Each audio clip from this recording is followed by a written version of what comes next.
Доброго вечера, мы из Украины. Я рада приветствовать зрителей моего канала и сообщить, что сегодня у нас в гостях Аслан Арцуев, глава правозащитной организации Human Rights Center Ичкерия. И наши зрители, конечно, заинтересовались очень вашим появлением на канале тогда, когда мы делали с вами программу впервые с капитаном первого ранга ВМС США в запасе Гарри Юрий Табахн. И я, конечно, почувствовала большой интерес к теме, которую вы развиваете. Сразу же хочу сказать, что у вас есть и свой прекрасный канал, на который я рекомендую подписываться. Аслан, здравствуйте. Здравствуйте, Мария. Наша программа, или, скажем так, цикл программ, который мы планируем, будет называться «Марша Вогила». И сейчас я вас любезно попрошу рассказать, как много означает слово «свобода» для настоящего войнаха, для настоящего чеченца. Сколько связано в культуре с этим. Может быть, я даже буду давать, конечно, перевод «приходи свободным», «живи свободно» и «уходи свободным», если я вас правильно поняла. Да, совершенно верно, Мария. В русском языке принято говорить «здравствуйте», желать здравия, то есть в чеченском языке принято, кроме арабского приветствия «ассалам алейкум», принято говорить, приветствовать человека словами «маш войла», «приходи свободным». Или когда люди прощаются, говорить «маш войль», «уходи свободным». Или когда в других случаях, когда человек остается, «маш ойль», «находись, будь свободным». И у нас, у чеченцев, свобода, она стоит на первом месте. И вся наша культура, даже неосознанно для многих из нас, она помешана на свободе и стремлении к свободе. И, наверное, именно этим и объясняется наше упорное стремление получить свободу. Как-то так. Ичкерия будет свободной обязательно. Обязательно. Итак, Аслан, я предлагаю, ну и говорю это для наших зрителей, формат нашего общения следующим образом построить. Сначала мы будем с вами брать какое-то событие прошлых лет, которое многие позволяют себе искусственно коверкать, преподносить неверно. И часто очень такие инсинуации, по большому счету, то есть клевета, поклеп, не знаю даже как это, навет, очень надолго укореняется у некоторых лобильных, скажем так, людей, которые легко верят в какие-то вот пропагандистские штампы. Поэтому одну часть программы мы будем посвящать разбору какого-то такого заблуждения, а еще одну часть новейшим событиям, самым-самым актуальным событиям, которые так или иначе связаны с Северным Кавказом, потому что я думаю, что и для наших зрителей, не только для нас с вами, очевидно, что Кавказ — это именно та прекрасная земля, которая давно хочет избавиться от кирзового сапога россиян на, так сказать, своей замечательной природе, на своей земле. И поэтому я считаю, что новости из Северного Кавказа актуальные, они тоже очень важны, чтобы они тоже не искажались, не преподносились в каком-то исковерканном виде, потому что не только мы с вами знаем, что в прошлой программе вы сказали, что не более 3 лет останется Северный Кавказ в составе России, так или иначе. Но я думаю, что не только мы с вами это понимаем, но и те узурпаторы, оккупанты, которые пытаются удержать и испортить репутацию Северному Кавказу. Поэтому сегодняшняя наша программа будет состоять вот из таких 2 частей. Вначале мы с вами разберем, что произошло в 1999 году, когда ФСБшники сами себя взрывали, то есть взрывали россиян, мирных, спящих в домах, и все это преподносили каким-то мифическим чеченским следом. И во второй части программы мы разберем недавнюю встречу в Брюсселе правозащитных организаций, в том числе и Северного Кавказа, и, наверное, поговорим о том, как воспринимают в том числе разные течения оппозиционные вот такие встречи, и на чьей стороне, скажем так, больше перспективы и правды, в конце концов. Если вы не против, Аслан, я предоставляю вам слово. Давайте начнем с событий 1999 года. Тем более, что фронтменом этих жутких, совершенно отвратительных, лицемерных злодейств, злодеяний, как-то стал в последнее время более публичным. Это ведь Патрушев, который стал появляться в последнее время и раздавать какие-то не только интервью, но еще и программные какие-то выступления. Все рассматривали, как он с трудом читает с листка бумаги, в общем-то, заранее подготовленный текст. Ну и, конечно, к его персоне теперь много внимания. Я думаю, что для того, чтобы и его в том числе, вот эту коварную натуру лучше понимать, надо начинать с событий 1999 года.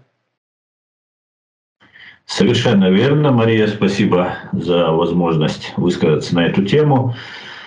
Совершенно верно, обсуждая сегодняшние события в Украине, понимая о том масштабе, в который разрослась власть КГБшников, которую они захватили, окончательно захватили, уже открыто, скажем так, захватили в 1999 году. Власть они, в принципе, никогда не отпускали ни при Ельцине, ни при Горбачеве, соответственно. И понимать, что движет этими людьми, мы должны, для того, чтобы это понять, мы должны сперва разобраться с тем, как они приходили к власти, с кем мы имеем дело, что who is Mr. Putin, как говорится, как тогда все задавали этот вопрос. И те же самые люди, которые тогда взрывали своих же граждан, они сейчас развязали вот эту ужасную войну против Украины, и есть все основания полагать, что та провокация на день рождения Путина, осуществленная в Израиле, то же самое продолжение вот той политики, которую ведет вот это террористическое учреждение. В 1999 году, как мы все знаем, Ельцин, который уже абсолютно практически спился и имел 2% поддержки населения, поддержки внутри страны, поддержки россиян, начал чередовать и каждые 3 месяца менять премьер-министров. Один из них был Степашин, второй Кириенко, Степашин, ну вот они так чередовались. И в конце концов бывший директор ФСБ Владимир Путин был назначен премьер-министром. И тогда произошли очень такие трагические события и для чеченского народа, и для России, россиян. И можно без сомнения уже утверждать, что именно взрывы 1999 года, за этими взрывами стояло учреждение ФСБ. И лично тогда, на тот момент, когда эти взрывы происходили, в сентябре 1999 года, директором ФСБ России был Николай Патрушев, ныне человек, который фактически руководит, на мой взгляд, войной против Украины и той страшной геноцидальной политики, которую они ведут на протяжении этих 23-4 лет уже во временно оккупированной Чеченской республике Ичкерия. Ну и в целом сейчас все это разрастается на Россию. Я бы хотел здесь привести много приведено моментов и фактов, подтверждающих, что за этими взрывами стояло учреждение ФСБ. Но тоже остался незамеченным один такой тоже очень важный момент, когда Svenska Dagbladet, шведская газета, выпустила материал, аналитическую статью от 10 июля 1999 года, за 2 месяца до терактов, где журналист предостерег, что Кремль в отсутствии преемников для Ельцина захочет отложить грядущие выборы. И писалось тогда, что одной из обсуждаемых альтернатив – это осенью создать в Москве ситуацию с терактами, в которых можно обвинить чеченцев, и в связи с этим объявить о чрезвычайном положении. Об этом писал Ян Блумгрен, это шведский российский журналист, находящийся в России, шведский журналист. И после этого произошли вот эти ужасные террористические акты. через 2 месяца после того, как написал Ян об этом на страницах своей газеты. Как известно, первый взрыв произошел в 1999 году в Буйнакске, в сентябре, 4 сентября, где рядом с жилым домом взорвался грузовик.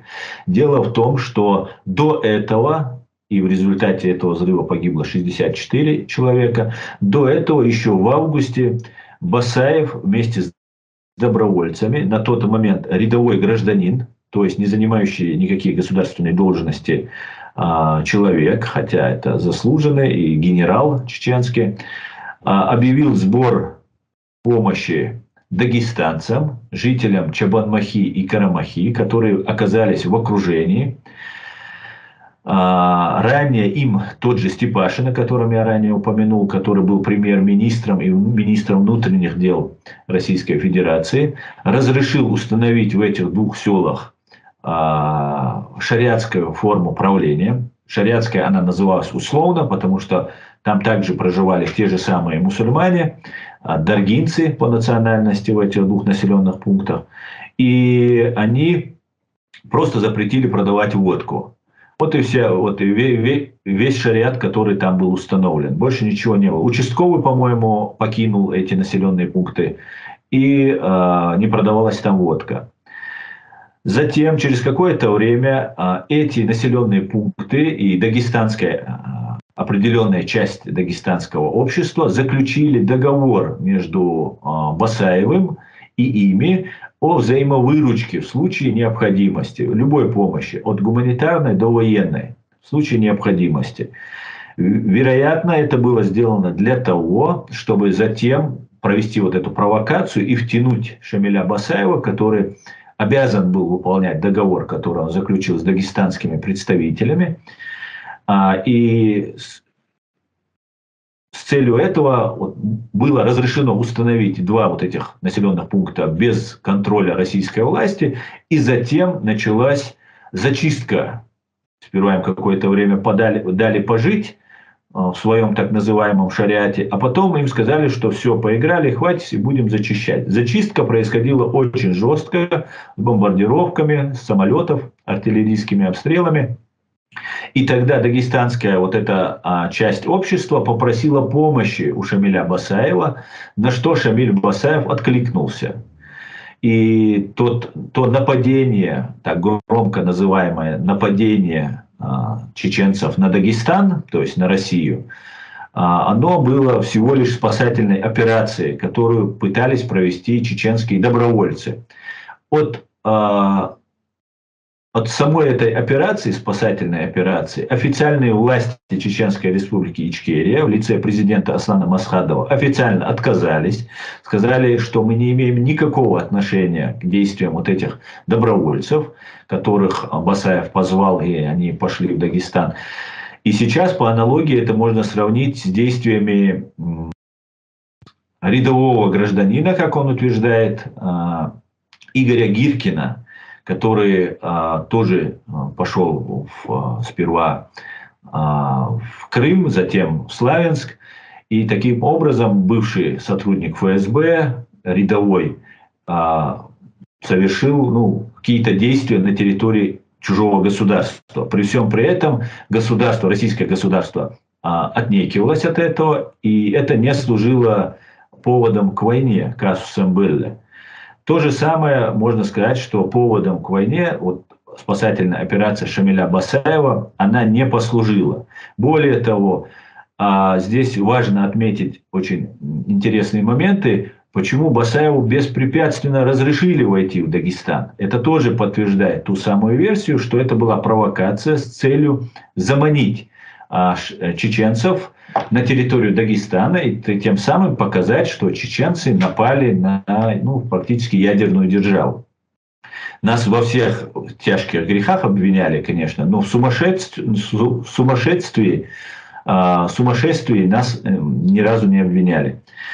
И Басаев не пошел на поводу у российских спецслужб, он не пошел дальше, хотя те участники тех событий лично мне рассказывали, что они могли спокойно дойти в том числе и до Махачкалы.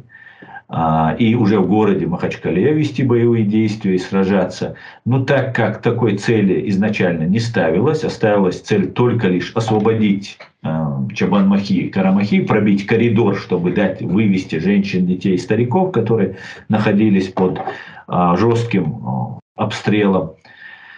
Басаев хоть и предпринял такой маневр, такой обманный маневр, якобы показывая, что он пойдет дальше, чем Чабанмахи и Карамахи, но при всем при этом русские отступили, и это было необходимо для военного маневра, и люди были спасены. И я думаю, что эти люди сейчас уже взрослые, даже там много детей было. Сейчас эти люди, наверное, прекрасно знают, кто им фактически спас жизнь тогда. И именно поэтому, что это не послужило казусом белли, хотя некоторые российские пропагандисты нам утверждают, что это было именно основанием для начала войны, нарушение границы и убийство наших пограничников происходило и до вот этой спасательной операции Шамиля Басаева. Несмотря на это, были произведены взрывы жилых домов в сентябре 1999 года. Первый дом был взорван в сентябре, 4 сентября в Буйнакске. Это было необходимо, чтобы связать Басаева и вот эту спасательную операцию, чтобы показать, что российская пропаганда сообщила нам, что Басаев потерпел поражение, и поэтому они отступили. На самом деле абсолютно не так. Все задачи, которые были ставлены, были выполнены, и добровольцы отступили обратно в Чеченскую Республику, выводя вот этих женщин, детей и стариков. Затем произошли еще 2 взрыва в Москве, на Каширке и на Гурьянова. И таким образом эти взрывы в Москве, соответственно, были сделаны для резонанса, большего резонанса, потому что Москва, иностранные журналисты, ну и вся пресса, все журналисты сосредоточены в Москве, ну это столица и очень большой город, как мы знаем. В Москве, как известно, были взорваны дома при помощи взрывчатки, которая была расположена либо в подвале этого здания, либо в арендованном помещении на 1-м этаже. А потом уже 4-й взрыв произошел в Волгодонске, в 16 километрах от Ростовской атомной электростанции, которая ближе всего находится к Европе. И это был такой провокационный взрыв дома для того, чтобы тут на Западе более активно, более серьезно отнеслись к этим так называемым чеченским террористическим актам. И следующий взрыв должен был произойти, уже 5-й по счету взрыв должен был произойти в Рязани. В Рязани, как мы знаем, находится самое большое количество российских военных, образовательных, тренировочных там, и так далее учреждений, тот же Рязанский десант там, и все остальные. И это был взрыв, должен был быть взрывом, мотивирующим вот этих военных топить чеченцев в крови. Но произошло очень интересное событие, когда 22 сентября в доме были найдены мешки 22 сентября 1999 года по улице Новоселова, 14/16. Некий житель дома Алексей Картофельников, возвращаясь к себе в дом, обнаружил 2 мужчин и 1 женщину, которые из «Жигулей» 7-й модели, по-моему, выносили мешки, заносили мешки в подвал этого дома. Он сообщил в полицию, приехала полиция, обнаружили мешки со взрывчаткой, эвакуировали дом, в соседнюю школу, переселили всех жителей этого дома. Туда приехал начальник УФСБ по Рязанской области, который поздравил всех жителей этого дома с днем рождения, с новым очередным днем рождения.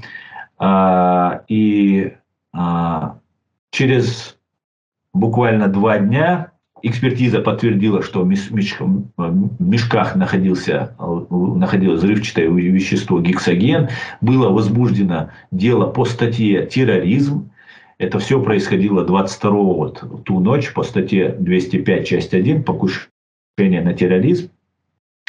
И 23 сентября, то есть 22 обнаружились, 23 на второй день были задержаны сотрудники ФСБ. Сперва были задержаны люди, потом выяснилось, что эти люди звонили на конспиративную квартиру в Москве, и были задержаны подозреваемые в организации вот этого попытки взрыва дома на улице Новоселова. Работа уже ведется. Есть положительные сдвиги. Об этом, в частности, свидетельствует вчерашнее предотвращение взрыва жилого дома в Рязани. И тогда начали происходить удивительные вещи. Весь мир считал, и россияне считали, и не скрою, я тоже не мог объяснить, для чего это делает Басаев, но я понимал, что делается это точно не в пользу чеченского народа и чеченского государства, которое только что пережило страшнейшую кровопролитную геноцидальную войну. Республика находилась полностью разрушенной, экономика полностью разрушена, Россия вела против нас информационную, политическую, всякую блокаду, плюс провокации, террористический акт покушения на всех наших главных политических деятелей, то есть терроризм открытый против руководителей государства. И я не мог понять, для чего это делает Басаев. И вот когда 23 сентября 1999 года были задержаны эти сотрудники ФСБ, мы поняли, я понял для себя, что за этим стоят террористическое учреждение ФСБ. Выступил Николай Патрушев после задержания вот этих сотрудников ФСБ, террористов, выступил и сказал, что это была не взрывчатка, что это был сахар. Глава Федеральной службы безопасности Николай Патрушев. Это не был взрыв, во-первых. Во-вторых, не предотвращен, и думаю, что не совсем четко сработали. Это было учение, там был сахар. То есть сразу он исключил присутствие взрывчатого вещества, то есть декриминализировал, попытался декриминализировать данное действие и сказал, что это были учения. Фактически с того момента Николай Патрушев взял ответственность за все взрывы, которые произошли в 1999 году, и другие террористические акты, которые также проводились в течение 2-3 лет такой, так сказать, независимости, если можно сказать, мирного времени Ичкерии, когда на самом деле это была просто другая форма войны, стало ясно, что за всеми этими террористическими актами так или иначе стоят российские спецслужбы, в частности ФСБ и ГРУ, и Николай Патрушев. И 24 сентября Владимир Путин сказал свою знаменитую фразу, что террористов нужно мочить в сортире. Затем он в Новой Зеландии при своей очередной поездке заявил, еще будучи премьер-министром тогда, заявил, что это вызов, дословно попробую сейчас вспомнить, кто это совершил, если это и звери, то это бешеные звери, он сказал. Это до еще обнаружения рязанского сахара, так называемого. И он сказал, что это вызов брошен не просто государству российскому, а что это брошен вызов всему российскому народу. Тем самым Владимир Путин, несмотря на миллиардные бюджеты своих ФСБ, Министерства нападения, МВД и всех остальных, привлек к вниманию и спрятался за спины российского народа. И, к большому сожалению, несмотря на очевидные факты, несмотря на то, что даже была передача на НТВ по поводу вот этих взрывов. Они действительно сделали ток-шоу. Это уникальный случай, когда эти люди выступили, все увидели и поняли, что там совершенно адекватно оценили первоначальную ситуацию. И выступали те, которые говорили, что они служили, они в состоянии отличить одно от другого и так далее. Но, тем не менее, на этом же самом НТВ должен был быть показан в дальнейшем фильм, я бы хотела, просто не знаю, знаете ли вы это, «ФСБ взрывает Россию», которую, основанный на книге Александра Литвиненко, которого в дальнейшем отравили полонием в Лондоне, Луговой и Ковтун, и Юрия Ферштинского, который ныне в Соединенных Штатах, и с которым у меня даже был на тему эфир. Но даже тогда, когда еще вроде была какая-никакая свобода слова, даже тогда этот фильм не удалось показать на упомянутом вами НТВ. Хотя книга, конечно, есть, и есть теперь уже можно посмотреть в Ютьюбе, он в свободном доступе, есть фильм «ФСБ взрывает Россию», но вот там они поняли, что если даже ток-шоу как-то, ну как это вам сказать, даже не знаю, пробралось, вот как-то вот удалось сделать это ток-шоу, это вообще-то явление, в общем, уникальное для задушенной свободы слова, то вот фильм, который дальше был снят, который, наверное, бы имел сенсационный эффект, к сожалению, показан не был. Да, совершенно верно. И знаете, Мария, там еще было это связано с тем, что ФСБ преследовала свои определенные цели, проводя вот такое шоу на канале НТВ. Так как, во-первых, Николай Николаев, который вел эту программу, он четко изначально определил, что другие взрывы, которые уже произошли, с рязанскими вот этими так называемыми учениями, они смешивать не будут. Тем самым фактически отделил вот эти взрывы. Затем там присутствовал такой известный человек, который в роли сейчас адвоката, или тогда был, по крайней мере, в роли адвоката, Павел Астахов, который тоже является сотрудником ФСБ, бывших, как известно, не бывает. И таким образом, фактически, Павел Астахов взял вот контроль этого дела со стороны потерпевших, со стороны жителей этого дома под свой контроль. И таким образом, фактически, на наших глазах в прямом эфире там, или в этой передаче было внедрение своего адвоката в стан потерпевших. Там же было сообщено, что дело засекречено на 75 лет тем же Павлом Астаховым. И там же чуть позже об этом он уже своим подзащитным это сообщил. И это единственный террористический акт, который приписывается Шамилю Басаеву, который засекречен на 75 лет. Но при всем при этом много полезного там можно было услышать. Там выступали, как вы правильно сказали, люди, которые были и полицейскими, и был такой Севастьянов, начальник УФСБ по Московской области, который там выступил, и который фактически прямо обвинял ФСБ в том, что они лгут, что это неправда, что они говорят. Но несмотря на это, и рязанские выпускники военных училищ, и весь остальной российский народ, несмотря на это, как в том анекдоте, искали нигде, потерял, а где светло, и где им указали искать, пошли радостно топить чеченский народ в крови, грабить его. Как принято, российская армия продолжает вот эти свои преступные военные действия.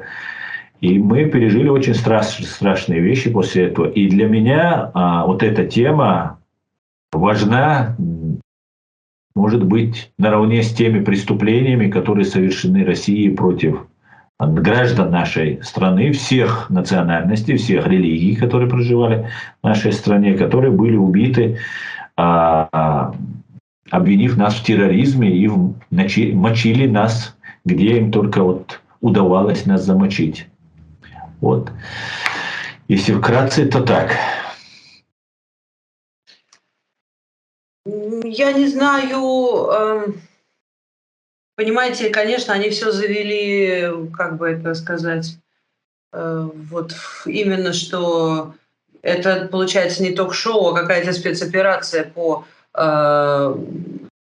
дезинформированию. Да. Совершенно верно. С тех пор я просто много общался на эту тему и в такси с таксистами, начиная просто от всех, кто со мной работал, учился. И всем русским я задавал один и тот же вопрос. Я говорю, смотрите, вы же понимаете, шел геноцид тогда моего народа, и я учился, работал в Москве. И я задавал вопросы людям. Я говорил, как вы на это смотрите, как вы это можете?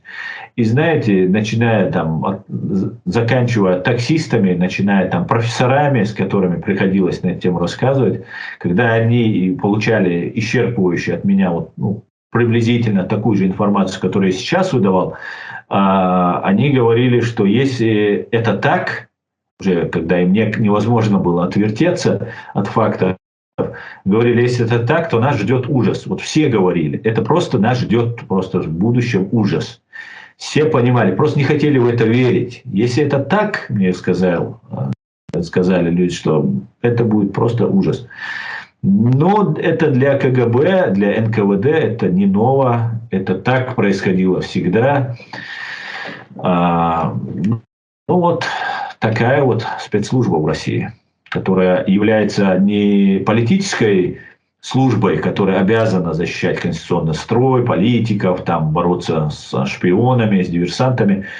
Это не политическая полиция, это субстанция, сама суть российского государства. И если нужно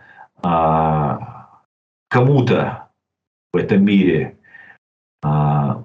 заставить Россию соблюдать международное право, то нужно в первую очередь судить вот именно эту субстанцию, которая является самым опасным террористическим образованием, наверное, всех времен и народов. Вы знаете, у меня, наверное, большая часть, а может даже большая часть программ на канале посвящена как раз разбору того, как этой субстанции удалось избежать правовой оценки. То есть как они перекрасились из КГБ в ФСБ и таким вот образом не прошли сквозь цивилизованные процедуры международного права, не были иллюстрированы, не были наказаны. Во всяком случае, у них не было там, понимаете, запрета на продолжение этих репрессий, то есть запрета определенные должности занимать. Ну и в принципе надо было дать эти преступления, которые они совершали в Советском Союзе, когда они назывались еще КГБ.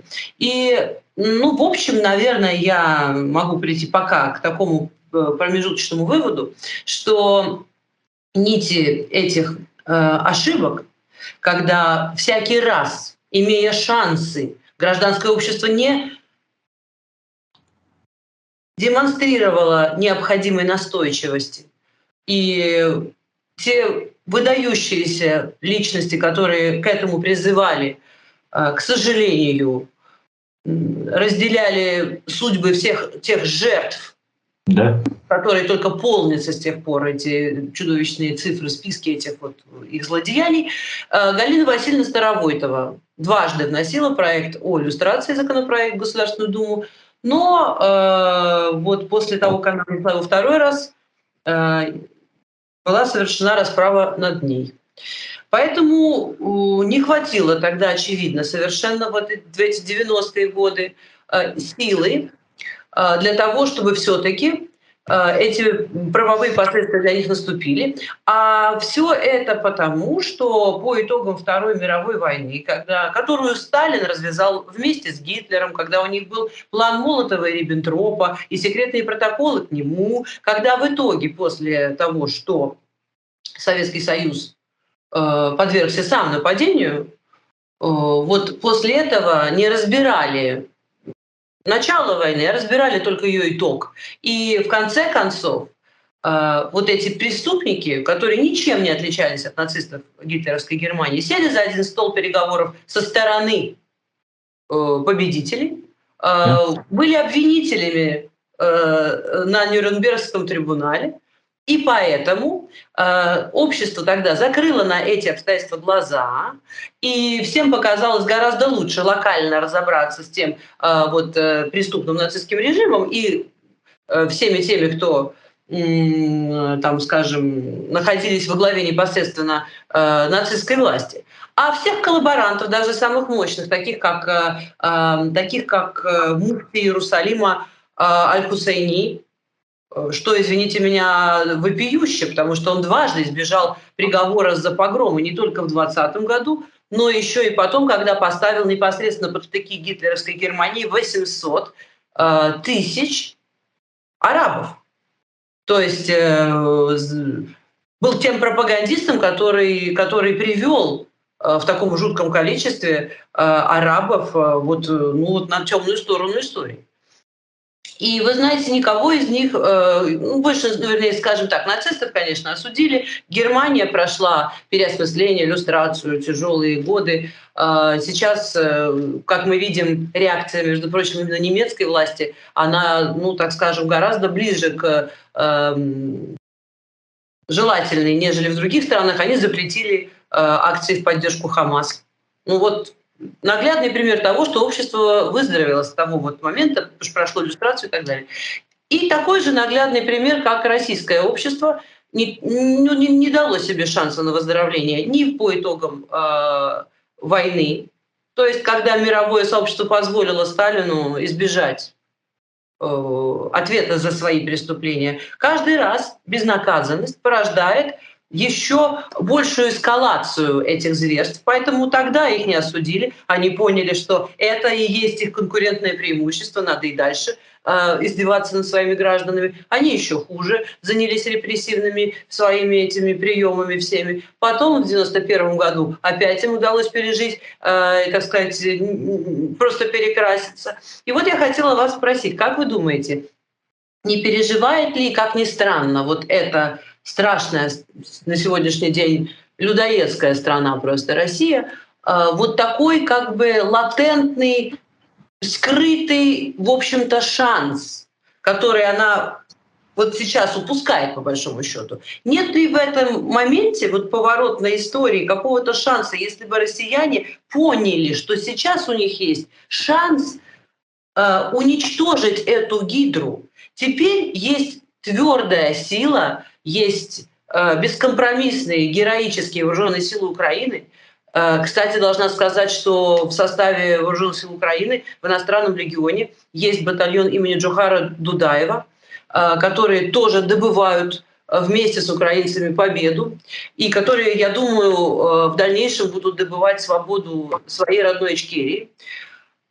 Хотела бы у вас спросить, как же так? Эта вся пропаганда тотально окутанная, окутывающая, гипнотизирующая россиян, не дает им, что ли, увидеть свой последний шанс освободиться и избежать тех репрессий, которые, с моей точки зрения, внутри у них обязательно наступят после марта 2024 года.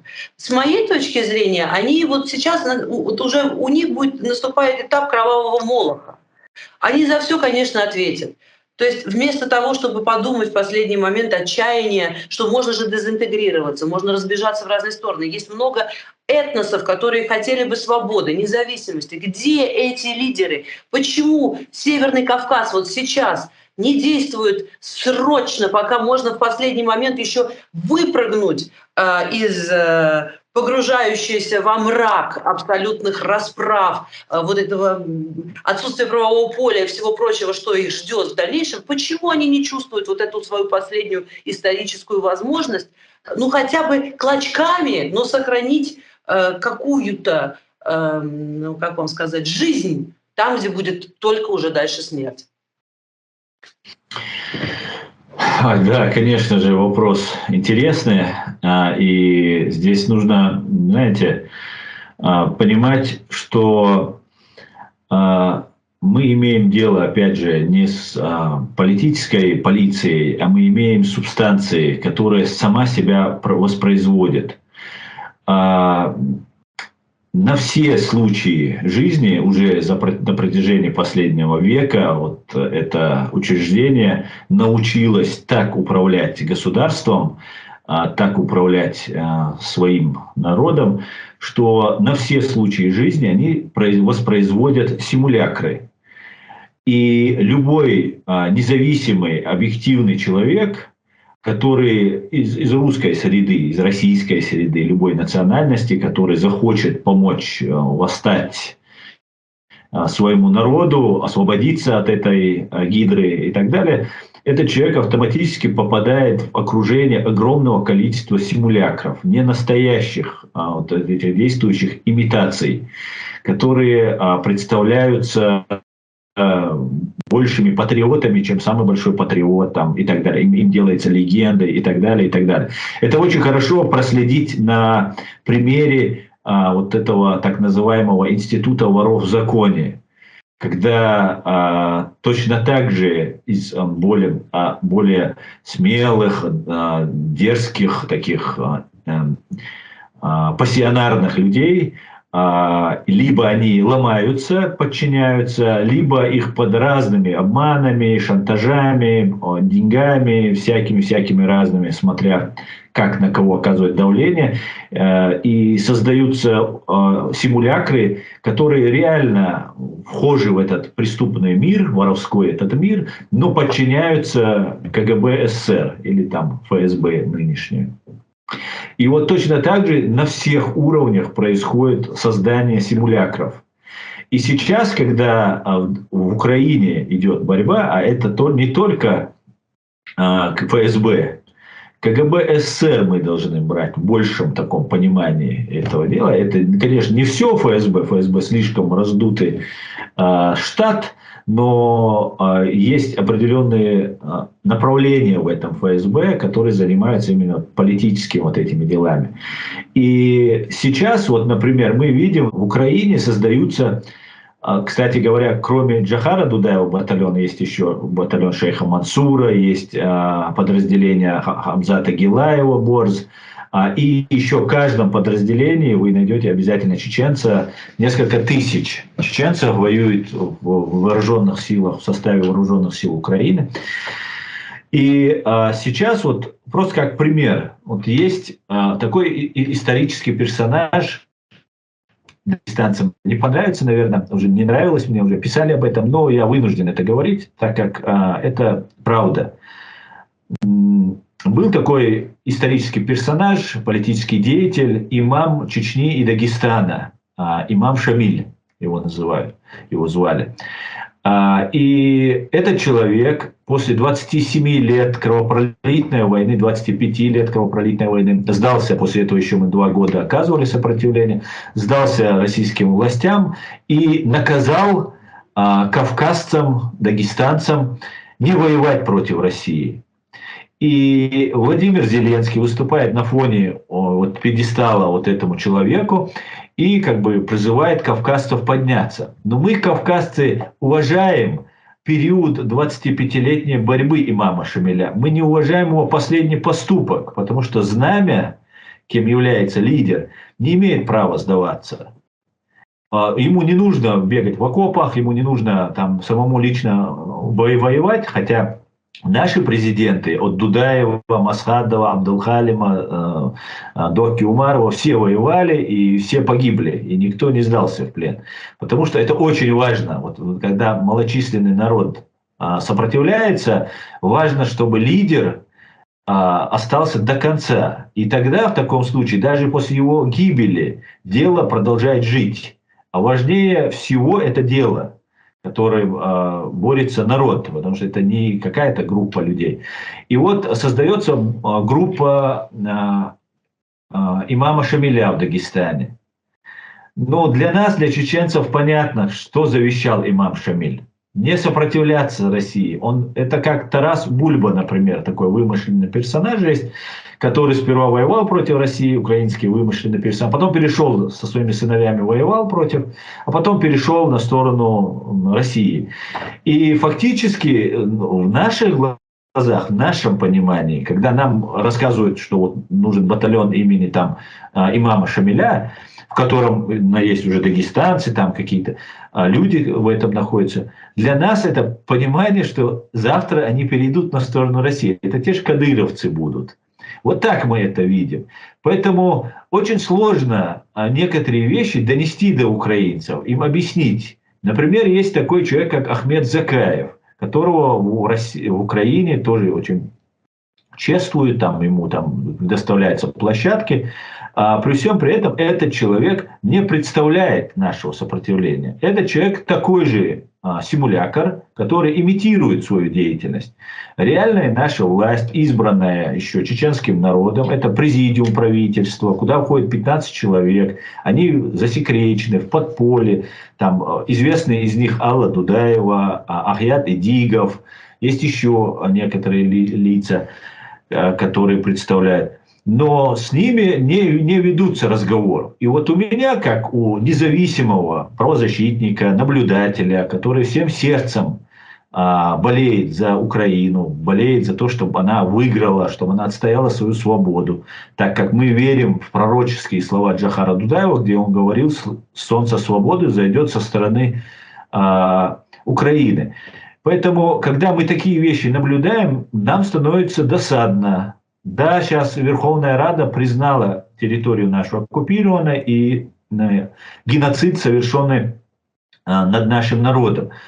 Но Владимир Зеленский, президент, например, дальше не пошел, не открыл посольство, не пригласил там Аллу Дудаеву, Ахьяда Идигова там, и так далее, и так далее. Поэтому наши чеченцы, которые воюют, они находятся в рядах ЗСУ, не вмешиваются в политику, так как не могут разобраться вот в этих сложных манипуляциях, которые происходят.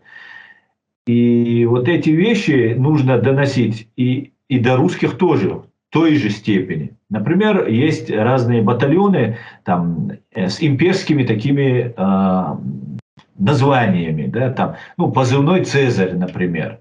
Человек, борющийся, я не представляю, чтобы Шамиля Басаева, например, или там какого-нибудь там нашего бойца, который всегда ассоциируется со словом «марш-вогель», называл бы себя Цезарем, например, да, с какими-то римскими какими-то названиями.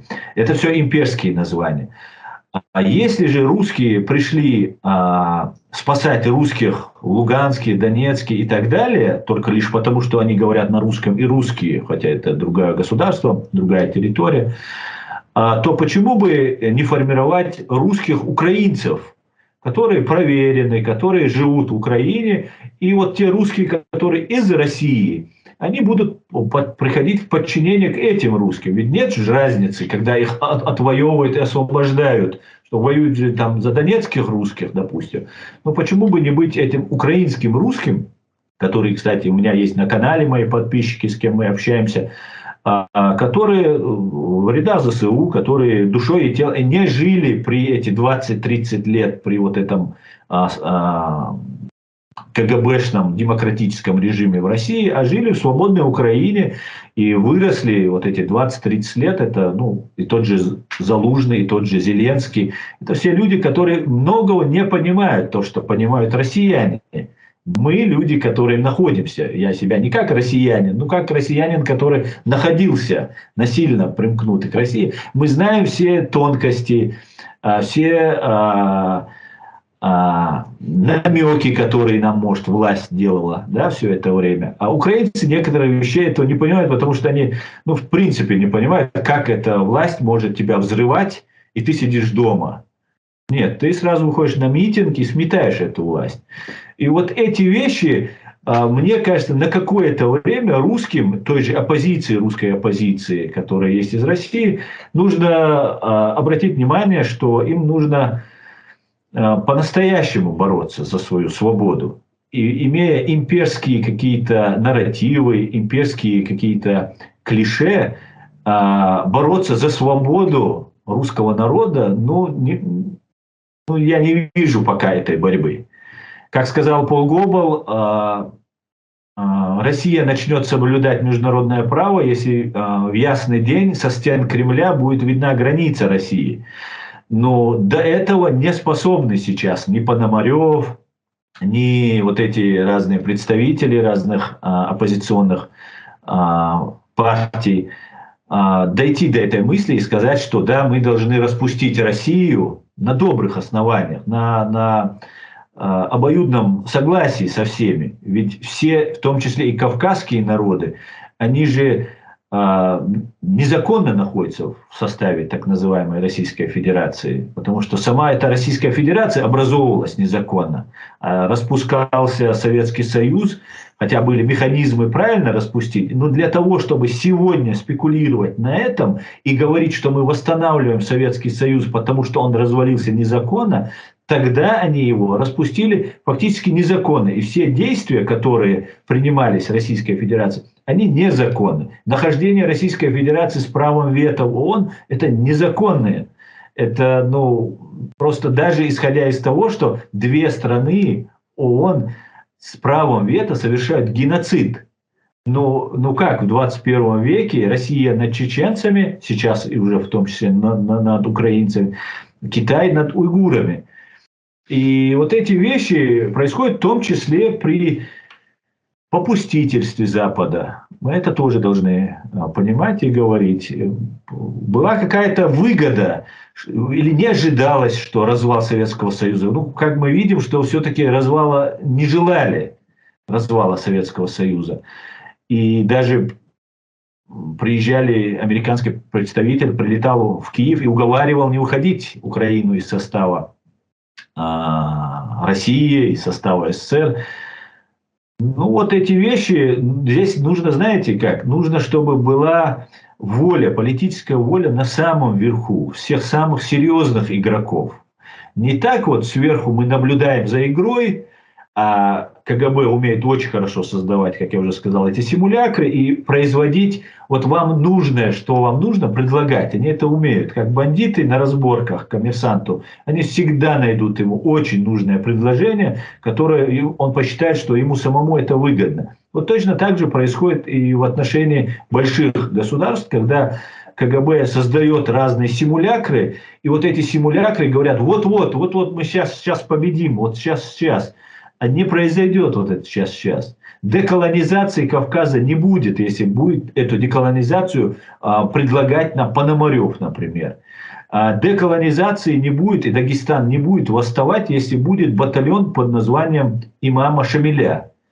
Потому что при всем том, что он очень долго сражался и был назначен чеченцами руководить своим сопротивлением не за его какие-то личные качества, а из-за того, что чеченцы просто посчитали, что некоторых чеченцев нужно будет останавливать силой, чтобы не мы это делали, а чтобы это делал другой человек, потому что, покушаться друг на друга у нас всегда было это очень не камильфо, так сказать.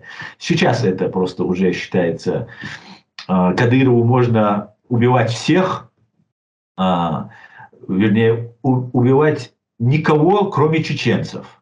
Ему нельзя русских даже убивать, дагестанцев ему даже убивать нельзя. А вот чеченцев, вот за это, полностью ответственность с него снимается. За убийство чеченцев он полностью оправдан. Даже героев России можно убивать, Кадыров. Как-то так. Очень сложно все, Мария, сказать это в нашей одной передаче. Надо обсуждать это, приходить, спорить, доказывать свои позиции и приходить к какому-то единому знаменателю. Аслан, я вам хочу сказать, что мое мнение всегда было таково, что разобраться в тонкостях жизни народов Северного Кавказа, не живя там продолжительное время, не родившись там, не впитав этого с самого детства, невозможно. Как бы прекрасно не был настроен Илья Пономарев, какие бы он хорошие пожелания не имел, или какие бы планы он самые радужные не вынашивал, не зная особенностей, не понимая тонкостей, не прожив там достаточно долго, я считаю, разобраться не может никто, кроме самих народов, кроме самих представителей народов Северного Кавказа. Поэтому я думаю, что, конечно, вы делаете большое дело, проливая свет для нас. Опять-таки, у меня много друзей из Северного Кавказа, особенно было раньше. Я с огромным уважением относилась ко всем народностям, даже самым малым, потому что, знаете, иной раз это они сейчас малые, а когда-то это была большая цивилизация, у всех свой язык, письменность, кухня, национальная одежда и так далее. Это уникально совершенно. Конечно. Это какая-то россыпь драгоценных камней, понимаете, вот. И поэтому я считаю, что лучше всегда, когда изнутри эти процессы происходят, а не извне. И поэтому очень хочется, чтобы голоса тех, кто стремятся к независимости и свободе, чтобы они были услышаны. И я считаю, что вы делаете большой вклад. Поэтому я очень хочу, чтобы у вас росли подписчики, чтобы даже те представители Северного Кавказа, которые не знают, что, оказывается, есть такой канал, который говорит правду, то, чего им так не хватает о самих себе в информационном пространстве, он существует, и хорошие люди должны объединяться. Но все-таки в завершение хотела бы вас спросить, в целом такие сборы какие-то все же, скажем так, оппозиционно настроенных в Брюсселе, это все-таки какой-то шаг, еще один, может быть, чуть более откровенный шаг. Там все-таки сартикулированы были наконец-то такие задачи по именно дезинтеграции, по освобождению в кои-то веке. Не потому, как там сосуществовать, а именно как наконец-то отделиться. Я просто не знаю, о какой встрече вы говорите в Брюсселе. В Брюсселе прошла встреча, о которой вот я тоже узнала из интервью Ильи, которое он дал Андрею Ларионову. Ну и я так поняла, что это вот правозащитники, которые в целом сами тоже имеют разные некоторые, то есть они не имеют единой концепции пока в настоящий момент, как что должно происходить, и там пока еще нету единого выстроенного какого-то там вектора. Ну вот они для начала нашли площадку для диалога. Мгм. Ну, я просто не знал, что эта встреча вот сейчас еще очередная состоялась у них. Да, есть такое движение. Илья Пономарев нам рассказывает о деколонизации Кавказа и так далее, и так далее.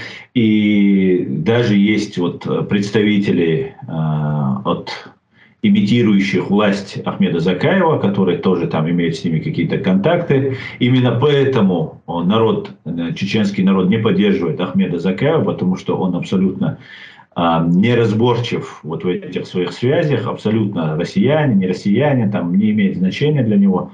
Он, как бы, главное быть в тренде и чтобы о нем говорили. Разрешите мне вам зачитать Гео Чечен Пресс. Да? Это источник, которому, я так понимаю, что есть какое-то доверие, потому что в самом начале написано, что оккупация Чеченской республики Ичкерия войсками Российской Федерации продолжается 8796 дней. Это в самом заглавии этой страницы. Хотя, опять, я уже поняла, что вы мне хороший урок сегодня преподнесли, сказав, что доверять очень сложно вообще. Но давайте я вам саму новость зачитаю, чтобы нашим зрителям тоже было понятнее. В здании Европарламента, то есть это статус, в Брюсселе прошел 3-й съезд народов Северного Кавказа.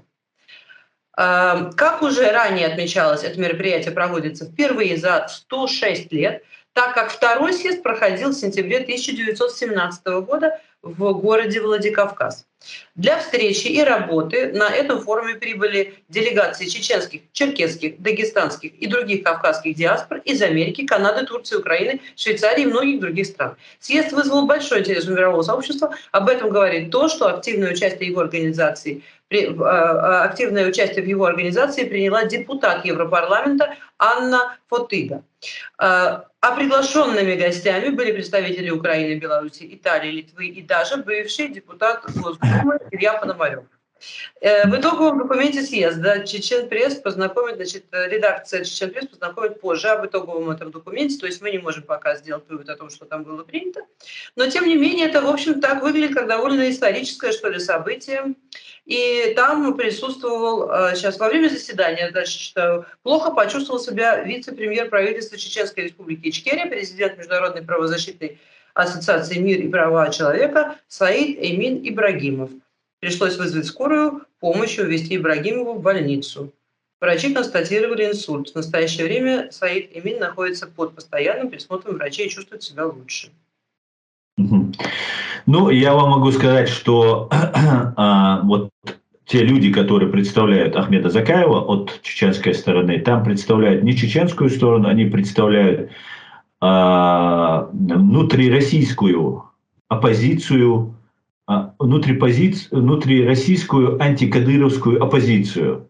К независимому суверенному чеченскому государству это не имеет ровным счетом никакого отношения. Вчера, 11 ноября 2023 года, в Варшаве прошла встреча против Российской империи, где принимали участие Армения, Беларусь, Польша, Грузия, крымские татары, в том числе наш представитель, это Агьят Идигов там был, это представитель от настоящей легальной власти чеченского народа. И вчера это было это мероприятие. Про вот то мероприятие, про которое вы говорите, это мероприятие, оно там ссылается на 1917 год, что там Горская республика, все такое. Если мы об этом будем говорить, это заведомо неосуществимый вариант. Если говорить о том, что было 100 лет назад, то тогда американцы с этим не согласятся, или англичане не согласятся, потому что у них свои есть какие-то проблемы, претензии столетней давности с разными народами. И это обычный очередной симулятор, который подводится под это, для того, чтобы это обсуждалось. И чеченцев хотят, вот тот же действие Пономарева, мы расцениваем это так, что нас хотят представить как частью России, и которые хотим отделиться. Мы являемся государством, и если кто-то будет поднимать вопрос о деоккупации, да, там есть деколонизация, у нас вопрос стоит деоккупации. Если будет подниматься вопрос о деоккупации, то мы его хотим рассматривать вместе с грузинами, чья территория оккупирована Россией, вместе с украинцами, чья территория оккупирована Россией, а не с российскими регионами, при всем уважении к этим регионам, при всем том, что я не только не отказываю им в праве на свою свободу и независимость, наоборот, я всячески готов способствовать тому, чтобы они освободились и жили свободно, если они будут проявлять сами этого желания. И, знаете, объединение под руководством россиянина, русского, прямо скажем, до деколонизации, это выглядит очередным таким стимулякром, который будет поднят, пообщаются и на этом прекратится. И тот Чечен Пресс, который вы сейчас только что цитировали, это бывшее наше государственное издание, которое незаконно пользуется и владеет Ахмед Закаев и его группа. При всем при этом нужно отметить, что есть люди, я сам человек, который поддерживал Ахмеда Закаева, который доверял ему, пока в 2020 году представитель его правительства, некий Нашхо Эльдаров, по другим данным Руслан Сулейманов, из его правительства Ахмеда Закаева, предложил мне работать на российскую спецслужбу против Украины. И после этого я отошел от всех их, я написал заявление в полицию, здесь в прокуратуру в Германии, и публично разоблачаю и буду разоблачать до того, пока меня не услышат, что эти люди не стоят на интересах чеченского народа и государства, а являются проводники кремлевской политики. И опять же, молодые бойцы, молодые люди, которые присоединяются надежде на то, что Ахмед Закаев искренний человек, который ведет нас к какой-то свободе и деоккупации, нужно признать, что там есть такие же люди, как и я, которые могут быть обмануты. Всех я, конечно же, огульно не обвиняю, но это не такая большая группа, как хотелось бы, потому что авторитет и репутация у Ахмеда Закаева и лиц, которые его окружают, она близка к нулю в чеченском обществе. Вот вам суровая правда. Много для меня крайне неожиданного, скажу вам честно. Я думаю, что самое главное, чтобы правдивая информация была доступна людям. Да, но я призывал их всех, меня обвиняют то, что я работаю на ФСБ, они же из окружения, правда, в лицо они этого не говорят, а так распускают слухи потому что нет никаких доказательств, и мои товарищи предъявляли им за это, раз вы говорите, что он ФСБшник, ну давайте доказательства. Так доказательств не было представлено, наоборот, сказали, что я не являюсь никаким ФСБшником, и я не являюсь, и нет ни одного доказательства этого, и быть не может. Но нужно понимать, что эти деятели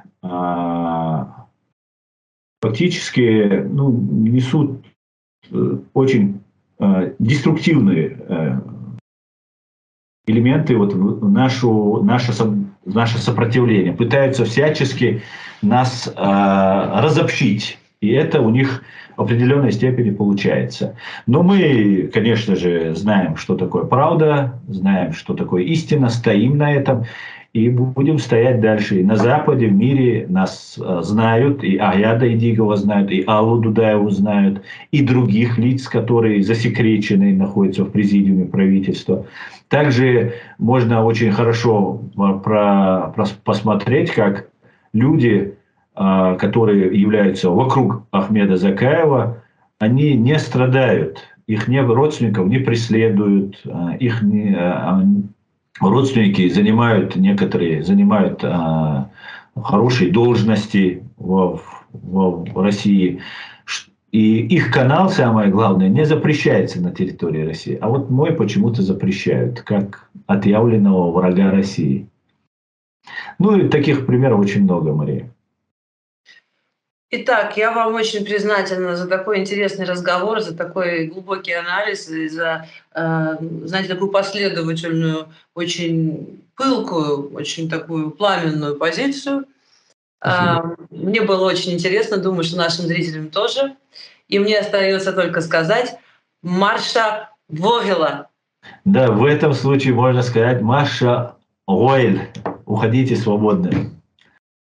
Спасибо большое и до следующей нашей встречи. Спасибо, до свидания. До свидания.